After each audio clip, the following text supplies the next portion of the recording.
legislators may not enjoy as much political limelight as those in Washington, but they do control more than $1 trillion in spending, and their decisions can have as much impact on your life as anyone in Congress, which is why you may be disturbed to discover a surge of bad behavior in state houses across the land, behavior that ranges from creepy to criminal. Brian Ross tells us just how far the decay has spread. In state houses across the country, while few have been watching, a California lawmaker was caught on tape talking about his sexual conquests. Texas legislators were seen casting votes for their absent colleagues. A New York state senator was seen assaulting his girlfriend. A Massachusetts lawmaker was caught on FBI cameras stuffing a bribe into her bra. 1, 2, 3, 4, 5. And in one state after another, powerful state lawmakers who control hundreds of millions of dollars in spending have been sent to prison after taking envelopes full of cash from undercover FBI agents. Our ABC News investigation found that in the last 5 years, at least 80 state lawmakers have been indicted or convicted on corruption charges. State officials are absolutely on our sides, and when it comes to this kind of cases, we're going to use wiretaps. We use undercovers. We're going to use the exact same techniques that historically we've used when prosecuting organized crime or violent crime. The growing attention to what's happening at state houses came as the country's most prominent state lawmakers gathered for their annual convention this summer in Louisville, Kentucky. An influential group of leaders that we've ever had.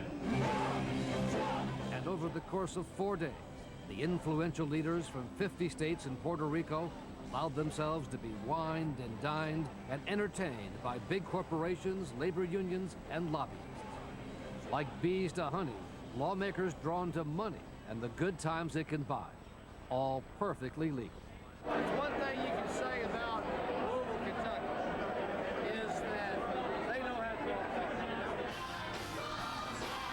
blow. The blowout parties for the state lawmakers are apparently an annual tradition at their convention. But what was different this year was the presence of 5 graduate school journalists on assignment for ABC News, with cameras out in the open and tough questions. Do you think taxpayers back home would like to see their legislators partying it up at Churchill Downs? They probably wouldn't like it, but they don't like most of the things that we do. The students' footage provides a rare glimpse of what watchdog groups say is an unholy alliance that has been forged between lawmakers and lobbyists in the country's state capitals. Not something they were always eager to have seen on national television. One sponsor tried to hide the names of the companies throwing a party. Could you just not film at all? Okay. What's wrong with the sign? Is that a problem? There's nothing wrong with the sign. It's just a private event. Again and again, we were told to stop taking pictures of the country's top state lawmakers. Because we normally don't allow media at these events because the elected officials get worried. They're all running campaigns, and I know you probably have that on. The parties at night were nonstop. Big-name country music entertainers brought in to perform. Fine Kentucky bourbon flowing freely, leading to some unwanted attention aimed at one of the student journalists, Alyssa Nuka, who found herself cornered and kissed by a lawmaker from Puerto Rico, Jorge Navarro Suarez. He later said that because he has difficulty understanding English, he was just trying to get close so he could hear her better over the noise of the party. When public officials act in this kind of way, it really raises the question of whether they're fit to serve and represent their public. Ellen Miller is the executive director of the Sunlight Foundation, a nonpartisan watchdog group that follows the multi-million-dollar money trail to state capitals. The sophisticated players play not just at the federal level, they also play at the state level. It wasn't all parties at the lawmakers' convention. During the day, there were speeches by national leaders and sessions on important issues, including budget deficits and layoffs. Given the economy, the states are cutting back, and this gives them the opportunity to pool their resources, really, and the information they have. When you go to a conference of 4 days, no one expects me to be 24 hours a day for all 4 days in a meeting room. There was also a session on the need for integrity in state government. Integrity, meaning ethics, is a very big part of what's important today, particularly in the public eye. But that message was not heard by some, including this group of Alabama lawmakers who were on the golf course at the same time as the ethics panel, hosted by a lobbyist for the state's gambling and bingo interests. And, are you out here golfing instead of attending the conference, or? No, I'm out here, I have nothing to say. Nothing to say? Nope. And how are you enjoying? If you don't want me to take this to you, gentlemen, leave. But what happened on the golf course and at the parties in Louisville pales in comparison to what the students found elsewhere this summer in their investigation. Unbecoming conduct is unbecoming conduct, whether you're on vacation or, speaking on the floor of the assembly. It's shocking, frankly. In California, a lawmaker bragging about his sexual conquest did so on an open mic at a committee hearing, talking about a young female lobbyist.